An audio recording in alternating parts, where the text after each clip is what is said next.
ഈശോമിശിഹായ്ക്ക് സ്തുതിയായിരിക്കട്ടെ. കുടുംബത്തെ ശിഥിലമാക്കുന്ന കാര്യങ്ങളെക്കുറിച്ചാണ് നമ്മൾ ധ്യാനിച്ചുകൊണ്ടിരിക്കുന്നത്. ഇന്ന് നമ്മൾ ചിന്തിക്കുന്നത് ദുർമാതൃക നൽകിയ ചില കുടുംബങ്ങളെക്കുറിച്ചാണ്. മാതൃക നൽകിയ കുടുംബങ്ങളെക്കുറിച്ച് നമ്മൾ കാണുകയുണ്ടായി. ദുർമാതൃക നൽകിയ 2-3 കുടുംബങ്ങളെക്കുറിച്ച് നമുക്ക് മനസ്സിലാക്കിയിരിക്കാം. ആ ദുർമാതൃക ഒരു കുടുംബത്തെ ശിഥിലമാക്കും എന്നുള്ള യാഥാർത്ഥ്യവും നമുക്ക് തിരിച്ചറിയാം. വചനത്തിലൂടെ കടന്നു പോകുമ്പോൾ ഒരു കാര്യം കൃത്യമായിട്ട് വചനം നമ്മളെ പഠിപ്പിക്കുന്നുണ്ട്. റോമ 16:17 അവിടെ പറഞ്ഞിരിക്കുന്നത് ദുർമാതൃക നൽകരുത്, ദുർമാതൃക അനുകരിക്കരുത്. നമ്മൾ ദുർമാതൃക മറ്റുള്ളവർക്ക് നൽകരുത്.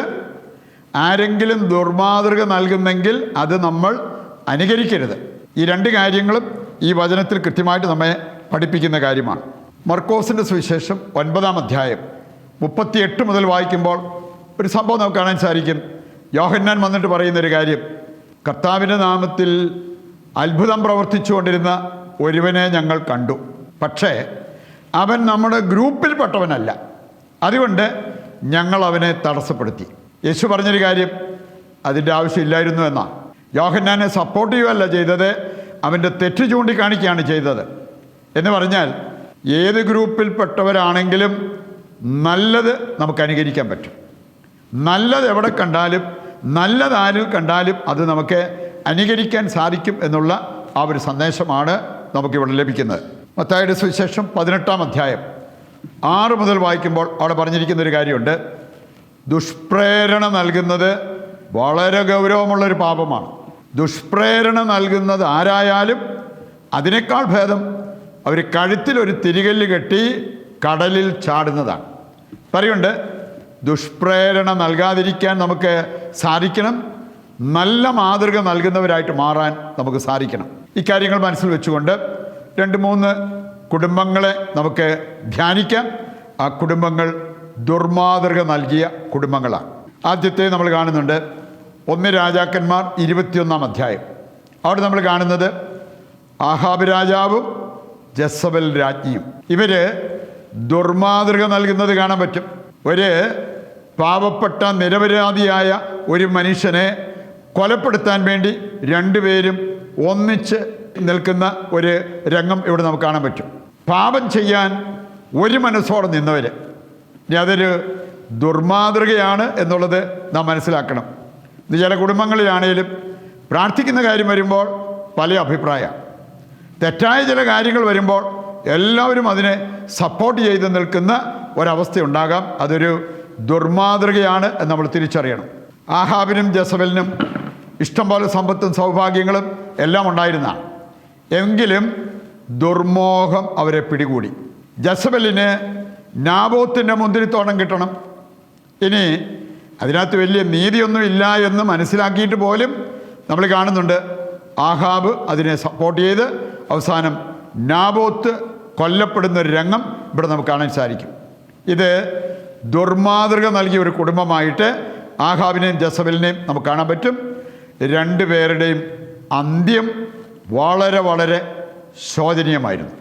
പറയുണ്ട് മാതൃക നൽകുന്ന കുടുംബമായി മാറുന്നെങ്കിൽ സമാധാനപൂർണമായൊരു അന്ത്യം നമുക്ക് ലഭിക്കും.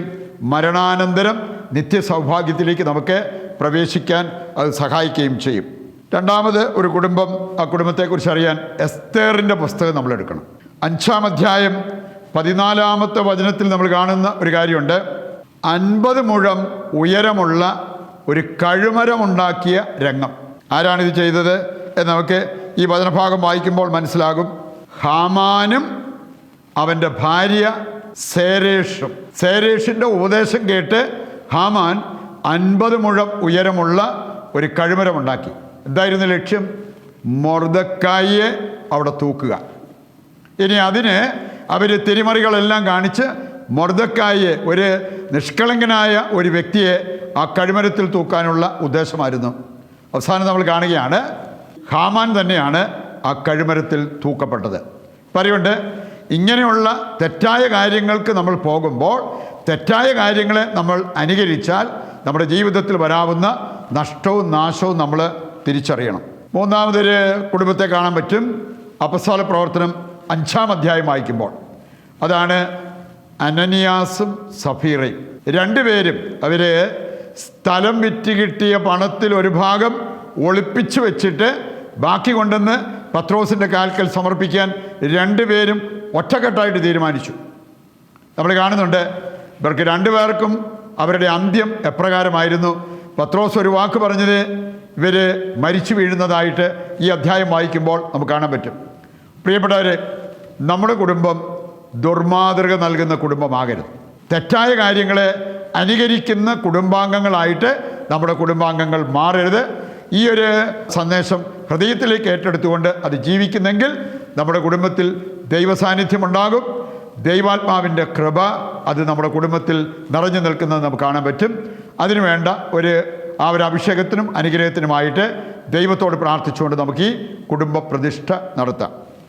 കോമൺ നിയോഗമായിട്ട് നമ്മളിന്ന് വയ്ക്കുന്നത് മാരകമായ രോഗങ്ങൾക്ക് അടിപ്പെട്ടിരിക്കുന്നവരുണ്ട്. അവർക്ക് കർത്താവിൻ്റെ കരസ്പർശനവും പ്രത്യാശയും ലഭിക്കുന്നതിനാണ്. ഇന്നത്തെ നമ്മുടെ എല്ലാ ആവശ്യങ്ങളും ഇന്നത്തെ പ്രാർത്ഥനാ നിയോഗങ്ങളും യേശുവിൻ്റെ തിരുഹൃദയത്തിൽ പ്രതിഷ്ഠിച്ച് നമുക്കിപ്പോൾ കുടുംബ പ്രതിഷ്ഠയിൽ പങ്കുചേരാം. ഈശോയുടെ തിരുഹൃദയമേ, ഞങ്ങളെയും ഞങ്ങളുടെ കുടുംബത്തെയും ഞങ്ങൾ അങ്ങേക്ക് പ്രതിഷ്ഠിക്കുന്നു. ഞങ്ങളുടെ കുടുംബത്തിൽ അങ്ങ് രാജാവായി വാഴണമേ. അങ്ങയുടെ തിരുരക്തത്താൽ ഞങ്ങളെ മുദ്ര ചെയ്യണമേ. ഞങ്ങളുടെ എല്ലാ ഉദ്യമങ്ങളെയും ആശീർവദിക്കുകയും എല്ലാ വിപത്തുകളിൽ നിന്നും ഞങ്ങളെ സംരക്ഷിക്കുകയും ചെയ്യണമേ. ഞങ്ങളുടെ പാപങ്ങൾ ക്ഷമിക്കുകയും മേലിൽ പാപം ചെയ്യാതിരിക്കാൻ ഞങ്ങളെ സഹായിക്കുകയും ചെയ്യണമേ. ഞങ്ങളുടെ കുടുംബത്തെ തിരുക്കുടുംബത്തിൻ്റെ സാദൃശ്യത്തിൽ രൂപപ്പെടുത്തണമേ. മറിയത്തിൻ്റെ വിമല ഹൃദയവും മാറി യൗസേ പിതാവും ഞങ്ങളുടെ പ്രതിഷ്ഠ അങ്ങേക്ക് സമർപ്പിക്കുകയും ജീവിതകാലം മുഴുവൻ ഇതിൻ്റെ സജീവ സ്മരണ ഞങ്ങളിൽ നിലനിർത്തുകയും ചെയ്യട്ടെ. ഈശോയുടെ തിരുഹൃദയമേ, ഞങ്ങളെ അനുഗ്രഹിക്കണമേ. വിശുദ്ധ മർഗരീത്ത മറിയമേ, ഞങ്ങൾക്ക് വേണ്ടി അപേക്ഷിക്കണമേ. നമുക്കിനി താഴ്ന്ന സ്ഥലത്തിൽ കർത്താവിനെ സ്തുതിച്ചുകൊണ്ട് ദിവ്യകാരുണ്യത്തിൻ്റെ ആശീർവാദത്തിനായിട്ട് ഒരുങ്ങുകയും ചെയ്യാം.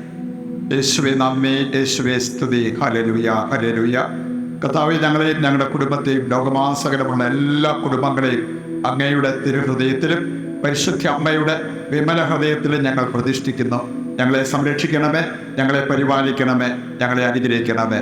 യേശുവേ നന്ദി, യേശുവേ സ്തുതി, യേശുവേ സ്തോത്രം.